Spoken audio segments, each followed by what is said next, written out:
दोस्तों कई बार क्या होता है एलजी के माइक्रोवेव में जो पावर सप्लाई में ट्रांसफार्मर लगा होता है। ये देखो हमारे पास आज एक एलजी का माइक्रोवेव रिपेयर होने आया था। उसमें ये एक ट्रांसफार्मर लगा होता है जो मार्केट में ना मिलने के कारण बहुत परेशानी का सामना करना पड़ता। तो हमने तो ये एक्चुअली ट्रांसफार्मर लगा दिया हुआ ढूंढ कर, पर बेसिकली कई बार ये ट्रांसफार्मर मार्केट में नहीं मिलता, तो उसकी जगह हम कौन सा ट्रांसफार्मर लगा सकते हैं। तो बेसिकली हमें ये पहले वोल्टेज पता होने चाहिए, क्योंकि ये हमारी दो वाइंडिंग बनी होती हैं और दो वाइंडिंग से इन्होंने आगे दो सप्लाई और बनाई होती हैं। तो ये सारा हमें पहले पता होगा तो बहुत इजी ये ट्रांसफार्मर हम कोई दूसरा भी लगा सकते हैं। तो को सबसे पहले मैं बता दूं, क्योंकि एलजी के जो माइक्रोवेव में सबसे पहले इन्होंने दो सप्लाई बनाई होती है। देखो एक हमारी देखो 11 वोल्ट एक वाइंडिंग, ये हमारी दूसरी वाइंडिंग, यानी एक वाइंडिंग जो हमारी 11 वोल्ट एसी है और दूसरी हमारी 14.5 वोल्ट एसी है। यानी इसमें देखो ये 11 वोल्ट है और दूसरी हमारी 14.5 वोल्ट है।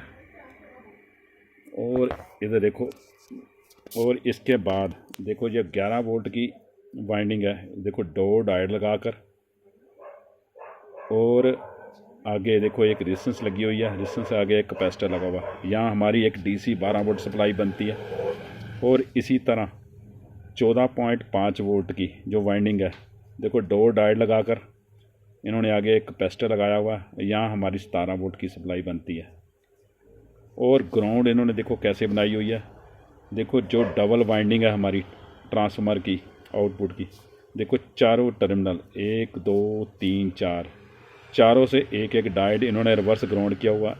1 2 3 4, ये नेगेटिव, ये इन्होंने ग्राउंड यानी कॉमन बनाई हुई है, यानी पॉजिटिव यहाँ से और ग्राउंड ये, यानी तभी हमारा डीसी सर्किट कंप्लीट होता है। यहाँ हमारी 12 वोल्ट डीसी सप्लाई बनती है और यहाँ हमारी 17 वोल्ट डीसी सप्लाई बनती है। और इसके बाद ये तो हमारी दो सप्लाइयाँ पहले बनेगी, और तीसरी सप्लाई हमारी 14.5 वोल्ट से जो वाइंडिंग है हमारी, उससे इन्होंने देखो 10K की एक रेजिस्टेंस लगाई हुई है। 10K की रेजिस्टेंस से इन्होंने एक 7 वोल्ट की सप्लाई, 7 वोल्ट एसी यहाँ से आउटपुट होती है। ये हमारी बेसिकली यहाँ देखो घूम कर पीछे से डिस्प्ले के पीछे से घूम कर इस जो हमारा मॉस पर लगा इसके गेट पे पहुँचती है, और गेट से आगे कुछ माइनर वोल्टेज हमारे ये रेजिस्टेंस लगी हुई है, कुछ माइनर वोल्टेज एसी के आईसी के इस पिन पे पहुंचते हैं। यानी इससे हमारी दूसरी एक 7 वोल्ट की तीसरी सप्लाई बनती है। और एक हमारी देखो एक हमारी 5 वोल्ट की सप्लाई, देखो यहाँ एक 5 वोल्ट की सप्लाई, देखो ये कैसे बनती है। देखो ये जो हमारी 11 वोल्ट से जो हमारी डीसी 12 वोल्ट डीसी सप्लाई बनती है, देखो ये डीसी सप्लाई सीधा हमारी 12 वोल्ट डीसी सप्लाई हमारा जो C3202 ट्रांजिस्टर लगा हुआ है उसके कलेक्टर पे पहुंचती है। और बेस पे इन्होंने 12 वोल्ट से 1K की रेजिस्टेंस लगाकर बेस पे इन्होंने वोल्टेज दिए हुए हैं। यहाँ एक जीनर ग्राउंड किया हुआ, और ये जीनर 5.5 वोल्ट का जीनर है। और अमीटर से इन्होंने 5 वोल्ट आउटपुट उठाई हुई है। ये 5 वोल्ट हमारे ऊपर सर्किट को जाते हैं। ये 0 ओम की रेजिस्टेंस लगी हुई है, मीटर से आउटपुट अगर 0 ओम की रेजिस्टेंस थ्रू ये 5 वोल्ट ऊपर सर्किट को जाते हैं। यानी ये हमारी चौथी सप्लाई है।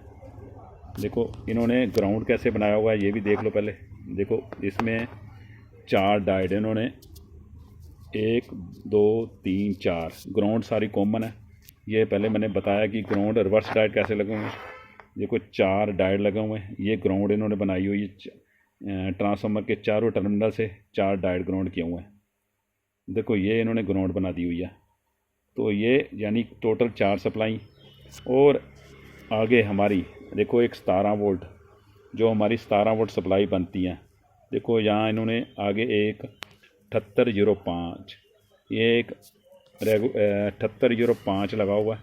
इससे हमारी 5 वोल्ट की सप्लाई बनती है जो आईसी को जाती है। यानी एक छोटा सा सर्किट है। तो ये हमें पता होना चाहिए कि ये इसकी जगह आप ट्रांसफार्मर नहीं मिलता तो इसकी जगह कौन कौन सी यहाँ सप्लाई दे के हम दूसरा ट्रांसफार्मर लगा सकते हैं। एक 12 वोल्ट, देखो दोबारा ध्यान से फिर बता दूं, एक देखो 12 वोल्ट की सप्लाई यहाँ बनेगी इस कैपेसिटर पे, और एक हमारी 17 वोल्ट की सप्लाई, 15 से लेकर 17 वोल्ट सप्लाई यहाँ दे सकते हो।